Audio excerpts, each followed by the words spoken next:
Good morning, good morning. Welcome to Ang Sabi ni Daddy at narito po tayo para magkwentuhan at ngayon po ay malamig na. Kaya medyo tumutulo na po ang ating mga sipon pag gising ng umaga at marami na po tayong mga nararamdaman na sumasakit na naman sa ating mga katawan na senyales ng aging. Kaya iyan po ang hindi natin may iwasan pag araw o panahon ng taglamig.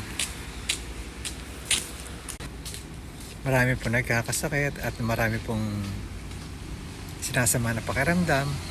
Kaya kayo din po sa Pilipinas, lalo na po sa mga dinaraanan ng bagyo, ay mag-iingat po kayo at talaga pong ang kalikasan ay pag naningili, hindi nyo po maaawat dahil yan po ay talagang kung nakatakda tayo na mawala sa mundong ito o daanan tayo ng mga kalamidad na hindi natin inaasahan, kailangan natin ng pag-iingat. Yan. Pag-uusapan po natin ngayon kung paano tayo mag-iingat sa mga sakonang ganyan na hindi natin inaasahan. Ano-ano po ba yung mga bagay na dapat natin gawin para may iwasan yung mga posibilidad na magkaroon ng o magkasakit tayo o masaktan tayo ng mga dumarating na kalamidad sa ating buhay. Unang-una po diyan, kailangan lagi tayong handa. Parang Girl Scout o Boy Scout lang ng Pilipinas, kailangan lagi tayong nakahanda sa mga darating na pagsubok, lalo na pag alam natin tagulan na at season ng mga bagyo.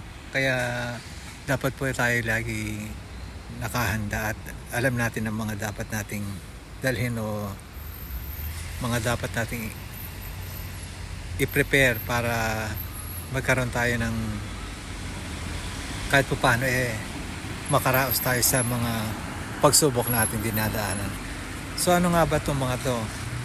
Ito ay magbaon tayo ng isang bag. Lagyan po natin ng tubig, mga first aid, mga medicines, mga flashlight, at konting pagkain. Kahit na po kung ilang miyembro kayo ng pamilya, meron na po dapat tayo nakahanda. Kasi dito po sa Japan, marami po mga tao na naghahanda na. Dahil alam niyo naman po dito, ngayon po dumara na sila ng bagyo na galing sa ating sa Pilipinas. At kailangan po natin na mag-ingat dahil alam niyo po ang Japan ay daanan ng lindol. Kaya meron po tayo dapat na inihahanda para meron po tayong paglalaanan o pag nagutom tayo, meron tayong kakainin sa oras ng trahedya dahil hindi po natin masasabi ang panahon. Kaya napakahirap po na dumaraan tayo sa mga sitwasyon na sa mga pagsubok na ganyan na hindi natin may iwasan dahil ito po ay hindi kinaloob ng Diyos. Ito po ay singil ng kalikasan sa atin. Kaya mag-iingat po tayong lahat at lalo na yung mga bata na maliliit pa at nagiging traumatic sa kanila yung mga ganitong bagay. Marami po sa atin ang mga hindi nakahanda dahil kahit paparating na po ang mga bagyo o alam natin na may mga sakuna, ang ginagawa po ng iba nagagalit na yung uwak. Ang ginagawa po ng iba talagang iniintay pa nila na lumakas at alam niyo po sabihin natin na hindi man totoo o totoo, kalimitan po sa mga Pilipino nag-uusyoso pa pagdating sa mga ganyang bagay. Imbis na maghanda po at magtabi ng mga pagkain at mga gagamitin para may iwasan ng mga ganyan sakuna, inuuna po mag-isyoso. Itong kailan po na andyan ang malakas na bagyo, saka nagpapanik. Ito po magandang panahon at kararaan lang po kayo kamakailan, no?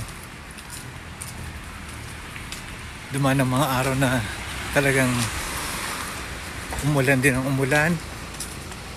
Kaya yung iba pong nasa mabababang parte ng Japan marami rin po ang mga nawasak na bahay, landslide. At nakakaawa po na tignan, nakapareho sa Pilipinas na pag nawalan ka ng tahanan o nawalan ka ng mga ari-arian at nawalan ka ng mahal sa buhay, yan po hindi natin talaga may iwasan. Kaya bilang proteksyon, ang kailangan natin lagi ay paghahanda. Meron po akong ikikwento nung ako'y bata pa. Meron po sa amin na isang nanay na sa kalakasan ng bagyo ay nakuha pang tignan yung rumaragas ang agos sa tulay. Talaga pong enjoy na enjoy siya. May mga kasama po siyang mga bata at ibang mga tao. Talagang tinitignan nila kung yung agos ng tubig na at saka yung mga inaanod na mga kahoy.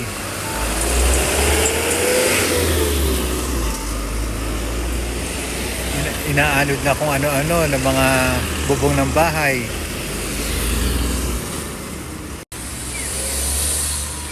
At ito pong lola na ito pinaalis ng barangay na sinabing lumayo sa tulay. At napanganib po. Talagang napakapanganib. Talagang nakakatakot. Kaya hindi umalis yung matanda. Bagkus nag-stay pa siya doon. Hindi niya alam yung mga katwiran niya. Mahina naman daw ang ulan. Pero malakas ang hangin.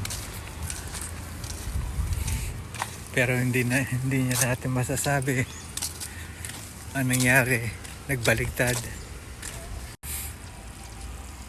Humina ang hangin, lumakas ang ulan. At sa kasamaang palad po, yung tulay ay nagiba. Nagiba po ang tulay, kasama siya nahulog at saka yung iba pang tao. Talagang kinagulat at nagsigawan yung mga tao dahil nahulog po siya mula sa taas kasama ng mga mabibigat na parts ng tulay sa ilog. Ayan po, nakakalambot ng tuhod dahil inawat na siya, pero hindi po siya nagpaawat dahil sabi nga natin nag-usyoso. Kaya so malangit nawa ang kanyang kaluluwa at wala tayong nagawa dahil hindi ginusto ng mga tao yun. Pero binilaan na siya dahil kailangan niyan lumikas para sa kanyang sariling kaligtasan, pero inanod po siya ng baha at hindi po siya nagpalutang-lutang. Talaga lumubog siya sa magkahalong tubig at puro putik at mga inaanod na kung ano-ano sa ilog. Hanggang sa hinanap po siya ng ilang araw. Hinanap po siya kung saan. At ito po ay nangyari sa San Juan, sa aming barangay. Hindi po makita hanggang sa yung inaugusan po ng ilog ay diretso sa Laguna de Bay. At doon po nakita ang bangkay. Nung nakita po ang bangkay, talagang namamagana po yung kanyang katawan at talagang sa dami ng nainom na tubig talagang alsado na po at kinakain na po at andain na po nakadikit na hipon. Imagine kung gaano kasaklap yung nangyari. Ilang araw na hinanap, nung nakita, kinakain na ng mga hipon at palutang-lutang na sa Laguna de Bay. Ayan. Yan po yung nangyari sa ating kababayan na negosyoso pero napahamak dahil sa singil ng kalamidad at singil ng kalikasan. Kaya dapat po nating isipin, mag-isip muna tayo bago tayo pumunta at mag-negosyoso. Dapat nating isipin na kailangan nating maghanda o isipin natin kung anong pwedeng mangyari sa mga panahon na o sa mga bagay na